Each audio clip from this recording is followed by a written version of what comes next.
Vous écoutez Radio Panique. Chers amateurs d'art et de passionnés et de créativité, bienvenue à Oui, bienvenue. Galerie Le Fel, oui, je suis en plein centre-ville, c'est juste à côté de oui, la discothèque, là, c'était le garage. Le garage. C'est mon époque, hein, le garage, évidemment. Je crois On que- est juste à côté, donc c'est la rue de l'Hôpital. Ouais. Et c'est pas loin du Plattesten, pour ceux qui connaissent ce petit quartier très sympathique aussi de Bruxelles. Là. C'est un peu une exposition exceptionnelle. Oui. Parce que ça met en vedette 3 artistes talentueux. Très talentueux. Vous voyez déjà un exemple ici derrière nous, c'est magnifique. Leur travail explore le thème du tondo. Oui, Ouais, le tondo, cette forme circulaire qui transcende les limites du temps et de l'espace. On est tout en rondeur, hein, on est tout en rondeur, mais aussi dans le bling bling, celui. Mais c'est très brillant, c'est vraiment très sympathique. Moi, je trouve. Ça, c'est un de mes préférés. J'ai l'impression que je suis en train de nager dans l'océan. Ouais, Voilà. je pense aussi. Hein. Alors, les 3 artistes, c'est Corinne van Voorbergen. Voilà, une artiste intuitive. Elle puise dans l'énergie du mouvement éternel pour créer des œuvres minimalistes qui captivent l'esprit. Oui. Son approche unique du cercle nous invite à méditer sur la simplicité et la profondeur. Ah ben, en tout cas, nous, on est très profond ici dans la simplicité. C'est vrai qu'on capte vraiment l'énergie. Il y a très très bonne énergie avec tout ce qui se passe ici. Mais moi, j'aime bien tout ce qui est courbe. Hein. C'est comme les femmes, on aime bien les courbes. Hein. Écoute, moi je te propose qu'on nous pose quelques petites questions. Allez, on va leur poser des petites questions et on revient tout de suite avec les talentueux artistes. Je suis avec Corinne van der Donk, artiste intuitive. Elle puise son énergie dans le mouvement éternel pour créer des œuvres minimalistes qui captivent l'esprit. Son approche unique du cercle nous invite à méditer sur la simplicité et la profondeur. Bonjour Corinne. Hello. Bonsoir. D'où puisez-vous votre inspiration pour vos œuvres minimalistes? Well, I make a lot of different kind of collections, and all the works have a different story I want to tell. And my inspiration comes from things I do in life, a beautiful color, Yeah. something from nature, can be anything. This piece behind us, for example, is actually a translation of a memory I had from my youth. Yeah. When I was younger, you might also share this kind of memories. And you were, for example, taking a bath. Yeah. And you had all the bubbles and the foam, and you had no boundaries, and you could make everything with your imaginations. Because when you're a child, you're boundaryless with your imagination. Yeah. And I wanted to make that, capture that in something forever. And this is how I made it. Still a child. Comment vous canalisez l'énergie du mouvement éternel dans vos créations? Well, I get it. Now when I work in my atelier, I surround myself with all beautiful things, for example, stones I find in nature, all the colors or pigments where I use the materials is all sorted on color, and all those kinds of things help me to get in the right energy to create, or surround me with good music. Those kinds of things help me to be creative and to make my art. Quelle signification personnelle attribuez-vous au cercle dans votre art? My signature for my work is always the brass edge. Yeah. So it gives a podium to my pieces, and it really gives the color an extra depth and a round shape. So, Thank you. So, en quoi votre approche intuitive se reflète-t-elle dans vos œuvres? you can see it in the way I use color. Yeah. But also, for example, the glass I use, when you look at it, it also makes the viewer, they see themselves. Yeah. So they can see like what I mean, but also reflects them to themselves and brings it back to the viewer. So, Comment parvenez-vous à captiver l'esprit du spectateur avec des formes simples? and I ask people when they look at my art, what do you feel? What do you think? And mostly of the time they feel like looking at different planets, like it's something with the usage of color and also the reflection of, for example, the glass I use. It's like mesmerizing. So I think it's because of the usage of the materials. Yeah. It's just like an infinity, Yeah. I think, when you're looking at it. Yeah. Thank you so much. Yes. It's always difficult for me to say because I'm always curious and keen to hear what someone else thinks. You know. So Yes.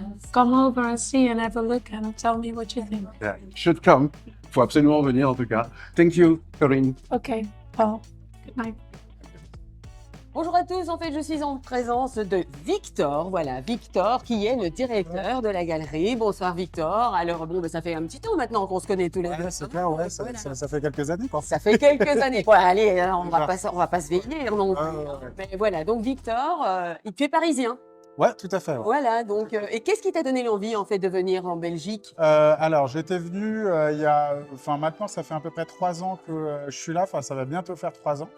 Et au début, j'avais ouvert ma première galerie avec mon ancien associé qui était à l'angle de la rue Lanfray et de la rue Alphonse de Witt, Oui. où tu m'as connu d'ailleurs. T'es connu, exactement. Voilà, qui était une galerie beaucoup plus intimiste, vraiment petite, on va dire. Juste à côté de Flagey, pour ceux qui Voilà, ne savent pas où ça se trouve, c'est juste à côté de l'église qui se trouve à côté de la place Flagey. Voilà. Voilà, et si tu veux, c'était plus l'occasion qui a fait le larron, comme on dit. Et, mon associé avait du foncier et il m'a proposé d'ouvrir cette galerie avec lui, chose qu'on a faite. Et c'est vrai qu'après, au bout de un peu moins de 2 ans, je voulais m'agrandir, trouver un espace un peu plus grand. Plus grand, oui. C'est vrai que j'ai sauté sur l'occasion quand ce lieu s'est libéré parce que il y a pratiquement 200 mètres carrés avec un accès 2 étages. 2 étages au jardin. Et puis, c'est vrai que comme je fais aussi pas mal de sculptures semi-monumentales, monumentales, Il faut de la c'est vrai place. qu'il fallait de la place. Et puis, j'aime bien, j'expose généralement des œuvres quand même qui sont de format assez important. Assez conséquent, oui. C'est vrai qu'on était assez limité, on va dire, avec l'ancien espace que j'avais. De l'autre côté, c'est vrai que c'était un petit peu plus exigu. Moins de pièces présentées aussi, donc voilà. Oui. Et moi, je voulais savoir un petit peu comment est-ce que tu choisis les artistes? Comment tu fais une sélection? Alors, bon, avec le cœur, bien évidemment. hein, Toujours, évidemment. Et là, c'est vrai que c'est un travail qui a mûri pendant quand même on va dire au moins, je pense, 1 an, je travaillais sur ce projet parce que j'ai rencontré Sonia Ross il y a 2 ans lorsque j'avais exposé une artiste qui travaillait à la Biennale de Venise. Ok. Et comme Sonia est vénitienne, et elle travaille très souvent les tons d'eau, donc les œuvres qui sont en cercle et donc l'acrylique sur toile. Ok. Et j'avais adoré son travail. Il y a quelque chose de très organique, je trouve, dans Ouais. dans ses peintures. Je suis entièrement d'accord. Et elle travaille justement vraiment sur l'humain d'une certaine manière par rapport à son travail. Et ensuite, Corinne, je l'ai rencontrée il y a 2 ans aussi à travers une foire. Et Véronique, je la connais depuis des années. Voilà, depuis qu'elle a commencé à travailler le verre. Et c'est venu d'une manière assez naturelle. Je me suis dit que ça serait sympa de monter une exposition uniquement sur le thème des tons d'eau. C'est une très bonne idée. Les tons d'eau, c'était les œuvres en cercle, en fait, Renaissance italienne, c'est comme ça qu'on appelait les œuvres en cercle. Et je trouvais que c'est un format très intéressant. Et en fait, aussi, je trouve que, et bizarrement, c'est souvent les femmes, ou naturellement, c'est souvent les femmes qui travaillent Je confirme. les cercles. C'est assez rare de voir des artistes hommes qui Oui. travaillent les cercles. Mais c'est ce que j'expliquais, c'est surtout dans toutes les rondeurs. Les femmes adorent les rondeurs, Exactement. n'est-ce pas? Et Côté et très apaisant, féminin. très infini. Ça part de l'infini. Moi, je le Exactement. sens comme ça. Exactement. Et tout à fait. je trouve que justement, cette rondeur, c'est un côté vraiment très apaisant. Ouais, tout à fait, tout à fait. Et je trouve que voilà, il y avait ce lien qu'on retrouvait quand même entre ces trois artistes et qu'on retrouve bien. C'est bien très que- cohérent, hein, vraiment Bien très que cohérent. ça soit trois artistes complètement différentes avec une patte complètement différente et en plus qui travaille 3 techniques complètement Totalement différentes, différente, oui. on retrouve quand même ce côté très très féminin, ce côté l'infini, l'organique. Il y a beaucoup de choses de thèmes qui reviennent, je trouve, dans leurs œuvres d'art, Oui, ok. toutes les 3, quoi. Mais moi, ce que j'aime bien, en fait, surtout, c'est qu'elles ont toutes les 3 un point en commun. Donc, ce sont ces rondeurs. Mais à chaque fois, on sait distinguer chaque artiste parce oui, tout à que fait. chacune a sa signature, elle a son style. Ouais. Et c'est ça que je trouve qui est tellement bien parce que ça les rassemble et ça les différencie en même temps. Attends, Donc, voilà, c'est très, très bien. Mais ça a lieu jusque quand, l'exhibition? jusqu'au 5 mai. Jusqu'au 5 mai. Donc, Ouais. l'exposition aura lieu jusqu'au 5 mai. Moi, je vous encourage, mais vraiment à venir la voir. Ça se situe rue de l'Hôpital. Donc, au numéro 15. Merci, Victor. Et donc, la galerie est ouverte tous les jours? Non, uniquement du mercredi au samedi inclus. Voilà, du mercredi au samedi inclus. Ouais. Comme vous savez, on n'a pas du beau temps tous les jours. Donc, si vous savez pas quoi faire en temps de pluie, venez voir cette exposition. Elle est magnifique. Merci beaucoup, Victor. Je suis avec Véronique Locci. Bonjour. Santé, bonsoir. Vous êtes maître du verre, vous façonnez la lumière, vos miroirs concaves reflètent l'essence du monde, nous transportant au-delà des apparences vers des horizons insoupçonnés. Ma première question, comment la maîtrise du verre influence-t-elle votre perception de la lumière? En fait, moi, j'aime travailler la lumière, la réflexion. J'aime travailler l'extérieur dans l'intérieur. Et j'aime la réflexion. C'est-à-dire que tout l'extérieur qui rentre dans l'intérieur se transforme. Et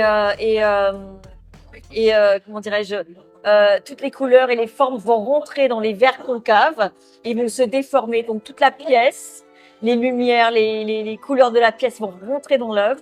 Et à chaque minute de la lumière naturelle qui change évidemment toute la journée, va se transformer. Donc, la couleur, la sphère en verre concave va attraper par exemple du blanc et va se transformer en rose pâle, etc. Et s'il fait pas beau, il pleut, ça va devenir du violet, on ne sait pas pourquoi. Donc c'est la lumière naturelle qui est très très importante en fait. Quelles émotions cherchez-vous à susciter chez les spectateurs avec vos miroirs concaves? Moi d'abord je suis très émotive et tout ça, je suis très sensible et j'aime la sensualité. Et en fait, je travaille les cercles parce que c'est très féminin, c'est très voilà, c'est très féminin, c'est rempli d'émotions, ça m'inspire, c'est comme de la méditation pour moi. D'accord. Quels sont les défis que vous rencontrez pour créer une œuvre? Combien de temps ça vous prend? Ah, mais ça me prend 3 mois, 3-4 mois quand même pour faire la création d'un verre concave. Il y a 4 étapes, il y a 4 ateliers différents. Ah, c'est beaucoup de travail, mais moi, je suis une passionnée, donc du coup, j'aime travailler les couleurs fortes, j'aime mélanger les couleurs. Et donc la 4 saisons, là, elle est intéressante parce qu'avec la lumière naturelle, il y a 4 couleurs en fait. Il y a du rose pâle jusqu'au noir, du bordeaux, du rouge jusqu'au noir. En quoi votre travail explore-t-il la frontière entre réalité et illusion? C'est quoi ces questions? Ah, Il est fort, lui, c'est un philosophe. En fait, moi, je suis une rêveuse et j'ai besoin que mes œuvres soient vivantes, en fait, et qu'elles soient vivantes, quoi, tout simplement, et qu'elles changent tout le temps de couleur, de vibration, de forme. C'est OK. c'est un peu comme un coucher de soleil. Oui, ça pourrait être un coucher de soleil. Oui, tout à fait. C'est un peu ça. Et quelle est la relation entre la forme circulaire et la réflexion dans vos créations? Alors, la forme circulaire, je vous dis, la forme circulaire, pour moi, moi, tout est rond chez moi déjà, donc je suis quelqu'un de très féminin et je trouve que le rond, c'est très féminin. Et donc, c'est quoi la question? Alors, quelle est la relation entre la forme circulaire et la réflexion dans vos créations? C'est très féminin, c'est très sensuel, c'est ma personnalité en fait, c'est ma personnalité. Je me trouve très féminine et très féminin. Ouais, c'est très féminin. C'est très voilà. Toujours avec Caroline. Alors, moi, je suis un peu flashé par cette œuvre. Oui.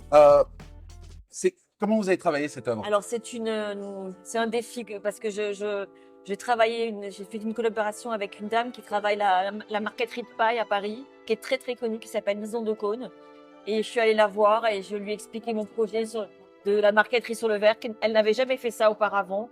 Et j'ai tellement insisté, etc. Et c'était une relation affective entre elle et moi. Elle a cédé et elle m'a dit ok, on va faire ça. Donc j'ai choisi toutes mes couleurs, mais j'ai fait ce que je voulais. J'ai essayé de refaire le coucher de soleil, etc. Et on a choisi, on a teint chaque paille, etc. Et on les a posées une par une. C'est impressionnant. Ça, c'est un grand défi. On voit que le travail est minutieux. Ça a pris combien de temps pour réaliser tout ça? Ça m'a pris presque 9 mois. 9 mois. À quelle fréquence? Bah, c'est-à-dire que c'est une paille par une paille, vous voyez. Donc, Ouais, c'est bon. c'est collé, c'est aplati, donc c'est beaucoup d'heures de travail. Ouais. Ça m'a pris presque 9 mois à faire ça. Et quand on arrive à la fin de ça, comment on se sent, justement? Libérée, on se sent heureux. J'étais super heureuse parce qu'en fait, c'est la première fois qu'on fait ça sur du verre. Ça a été vraiment un challenge énorme. En même temps, il y a beaucoup de sensualité dans ce que Ouais. vous réalisez. Dans quel état d'esprit vous êtes quand vous commencez à créer alors? Dans quel état d'esprit? Moi, je suis d'abord une rêveuse. Quand je commence à créer, je suis attirée par les couleurs. Et je suis tellement positive. Donc, du coup, je suis très perfectionniste et j'essaie de mélanger les couleurs ensemble et de faire des choses, des créations dans le verre. Apporter quelque chose, une plus-value au verre, quoi. Est-ce que je devinerais que votre couleur préférée, c'est le rose? Non, pas vraiment, mais c'est les couleurs du coucher de soleil, du sunset, comme je suis aussi en Californie. Ouais. Je me suis beaucoup inspirée du sunset dans le désert, etc. Ah. C'est vraiment les couleurs du désert. Et je trouve que dans une maison, ça claque, ça envoie, c'est magique. Ouais. Vous leur donnez des noms à vos œuvres? Oui. Alors, elle s'appelle comment? Alors celle-ci, c'est la Alors, on va aller par là. Straw La paille, hein? marqueterie, Straw. Je te dis, ça c'est un petit côté un peu mexicain. Bah, c'est On voit pas. l'idée m'est venue dans le désert parce que je suis californienne aussi. J'habite la Californie. Le soleil, on voit. Voilà, dans le désert, il y a beaucoup de sunset et beaucoup de. Ouais. Je me suis beaucoup inspirée du désert. Alors, elle s'appelle Straw. Elle s'appelle Straw, comme la paille. Hein. Celle-ci s'appelle la 4 saisons parce qu'il y a 4 couleurs dedans. Ah ouais. Mais je pense qu'il y a même encore plus de saisons que 4. Parce que franchement, c'est tellement psychédélique. Je trouve ça mais tellement Il peut la voir de loin, elle est. imaginatif. Hein. Quand on regarde vraiment, ça ouvre l'imagination. Je trouve que c'est vraiment une œuvre qui ouvre à l'imagination. Celle-ci s'appelle donc la 4 saisons. Celle-ci s'appelle le Néon. Victor, comment elle s'appelle celle-ci déjà? Honda. Honda. Pourquoi on l'a? Comment tu dis? Ah d'accord. Ah oui. Oui, alors là je comprends un petit peu mieux cette logique. Hein. Un monochrome. Magnifique monochrome. Le rose est tellement Je pétillant. me suis inspirée d'un rose d'un sunset en Californie. D'accord. Et celle-là, elle s'appelle Tower Circle. Mais c'est très représentatif. Hein. La première sculpture en métal. Sinon, tout le reste, c'est du verre soufflé. Et comment vous faites tenir en fait chaque cercle comme ça? Je ne sais pas le travail que c'est. Oui, à mon avis, ça doit être un travail de longue Les haleine. sculptures, elles ont été. Ça a été tout un travail, ça a été très long à faire. Oui, mais c'est surtout qu'en fait, on voit que c'est une continuité sans avoir aucun défaut. Vraiment, on dirait que tout est lié, mais d'une façon tellement naturelle, tellement. Ça a l'air normal. On dirait un petit peu comme un origami qu'on a juste déplié. Et je trouve ça sublime. C'était fait accordéon, j'aime bien. Ah oui, mais c'est magnifique. Encore un grand merci. Merci beaucoup. Merci. Ah, Je suis avec Sonia Ross. Bonjour. Buongiorno, buonasera. Bonsoir. Vous avez été formée à l'Académie des Beaux-Arts de Venise. Vous explorez la beauté intérieure du corps humain à travers des compositions rondes, empreintes d'émotion et de psychologie. Vos œuvres nous invitent à plonger dans l'âme humaine. Oui. Oh. Oui. Comment la maîtrise du verre influence-t-elle votre perception de la lumière? La lumière, c'est très important. J'habite à Venise, donc Venise, il y a une lumière qui change toujours, comme dans tous les parts du monde change. Mais surtout à Venise, parce qu'il y a il est dans tous les parcs, donc il y a de reflection. Oui. Je ne sais, quelquefois je parle en anglais parce que je ne parle bien français. Donc la lumière, c'est très important parce que sans la lumière, tu ne vois rien. Moi, quand je peintre, je ne peintre pas avec de la lumière naturelle, mais artificielle, Oui. parce que j'ai besoin d'avoir une intimité, intimacy Si. avec mon travail. Je suis comme un voyeur qui regarde, qui s'appelle le blanc. Donc, on peut regarder dans ce... On ne sait pas si c'est le tableau que regarde mieux. Au moins que je regarde, c'est un double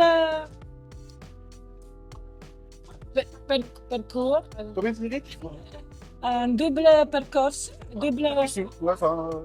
Mon travail, c'est...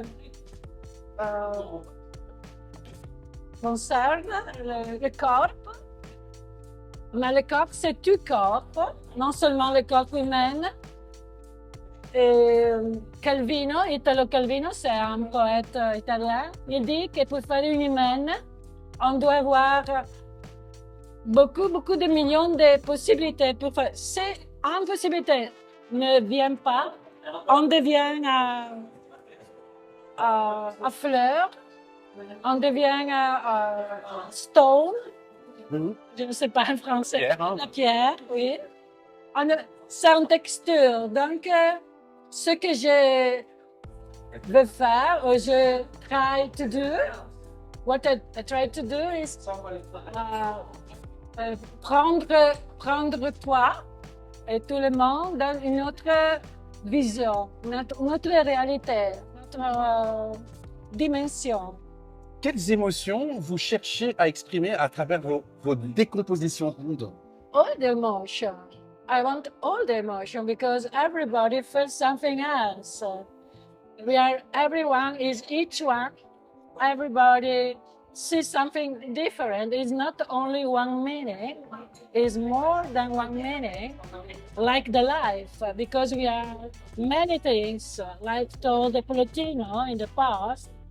Polak are amazed. We are many things. Yeah. Bad, good, inside, outside, slowly, quickly. So the emotion, it depends also of the moment that you are, and what you feel, your life. And Depending the season? try, what? Depending the season? Of course. Everything work with you around because we are in the world and we're not alone and so En quoi votre exploration de la beauté intérieure du corps humain diffère-t-elle des autres artistes? I try to show with my painting my bottle, Budel, I don't know in English, bottle, but they are parfum bottle. Oui. For example, Francis Bacon showed that with very hard work, I'm a little more, I try to stay out, a little far to me. And I try to do this, to show what I feel inside. And this I think is different from the other. Comment parvenez-vous à créer des œuvres qui résonnent profondément avec le spectateur? What is the psychological significance behind your choice? No, sorry. How do you manage to create works that resonate deeply with the viewers? I don't understand. Sorry. Comment vous parvenez à créer des œuvres qui résonnent profondément avec les spectateurs? Comment en fait on s'arrête avant? Comment j'ai fait ça? Ouais. Bah, tu parles avec la technique? Oui, c'est ça. Oui, ok. C'est quoi votre approche, votre technique? Alors, j'ai toujours travaillé avec l'huile sur toile. Et quelquefois, il y a une technique mixte. Il y a de l'acrylique dans le bottom, Oui, dans le fond, oui. le fond. Et pour exemple, ce tableau, j'ai utilisé aussi de la crayon et de pasta. Pastel, hein, oui. Oui. Mais chaque ouvre, c'est différent. Mais le moyen que j'utilise plus, c'est l'huile. J'aime beaucoup l'huile. Mais quand je l'utilise, je ne veux pas le voir. D'accord, ok. Pourquoi? Parce que sinon, c'est trop lumière. Ok. J'aime beaucoup que c'est l'huile, mais notre comprends, c'est un peu difficile à expliquer. Quelquefois que c'est qu'il a peur facile, mais c'est pas facile, c'est très, mais c'est en technique. Qui est propre à vous. Pardon? C'est une technique qui est propre à vous. Ouais. Mais, merci beaucoup. À vous de tout. Ça a été un plaisir. Ouais, bon. J'espère qu'il a compris quelque devrait- chose. Normalement, oui, je pense qu'on est bon. Je pense qu'on est bon. Vous écoutez Radio Panique.